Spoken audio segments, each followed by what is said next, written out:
69 with PROBE News Service, here with breaking news. Women experts are inserting themselves into the debate about insurance coverage for the rise and fall of men's penises. The Supreme Forum of the Natural Bedroom and Reform Committee has called an emergency meeting in response to recent debates about insurance coverage for women's birth control. They are here to address the growing concern expressed by women all across our country regarding the intrusion of insurance coverage into the bedroom dilemma. The bone of contention is the appropriateness of insurance coverage for Viagra and other erection-enhancing drugs. Members of the Supreme Forum are Dr. Lorena Chaput, a world-renowned expert in peniology and the diagnosis of penism. And then we have Trixie Dick, expert hydraulic engineer, lifelong union member, and specialist in penile hydraulics. Dr. Elspeth Stiffen-Johnson, expert sociologist and founding member and current chair of the Men's Council on Male Sexuality and Promiscuity. Then we have Lady Liberty. Tell us, Dr. Chaput, what exactly is penism? Well, penism is a badly behaving penis. It's a penis that goes up when it's supposed to stay down, or it's down when it's supposed to go up. So, having said that, I'd like all of you to look at the chart that I brought of a penis. And as you can see, it is down. And for today, we're going to call him Harvey.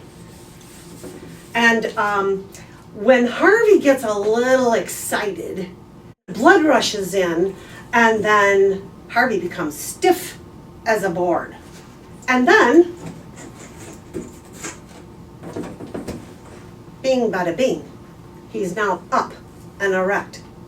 So in order to determine if Harvey is a candidate for a prescription for Viagra, I highly recommend the penile probe.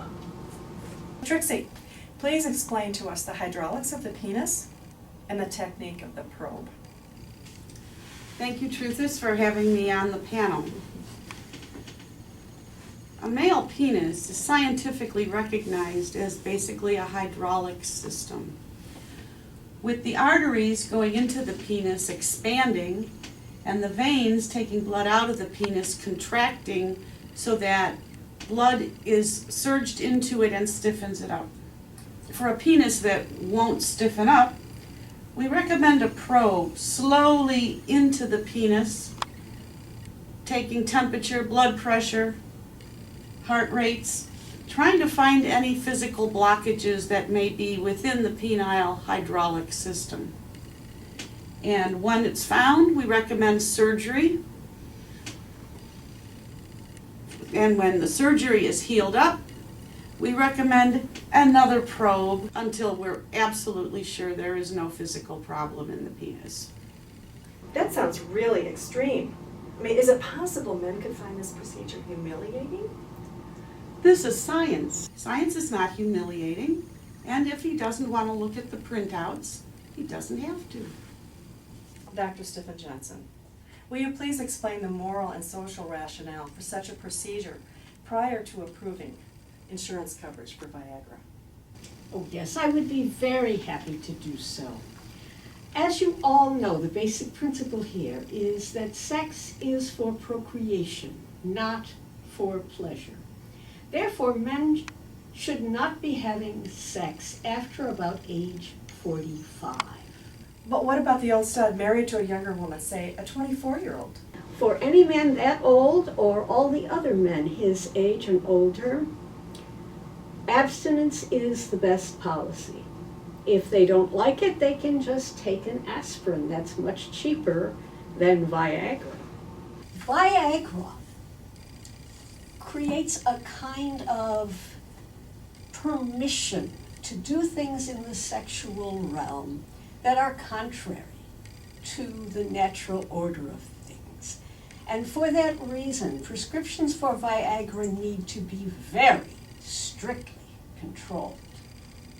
If sex is for procreation, older people should not be having sex at all.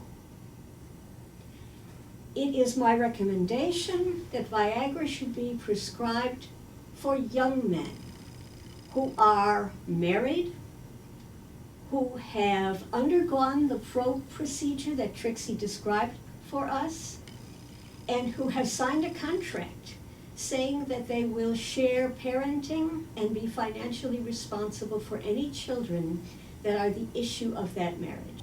The wife must have the responsibility to possess and to dispense that Viagra prescription for her husband. These issues are extremely important. If insurance has to pay for Viagra, that violates the First Amendment of our Constitution. Think about it. It could violate the conscience of that insurance executive. It could violate the conscience of the patient's employer. Or it could violate the conscience of the pharmacist.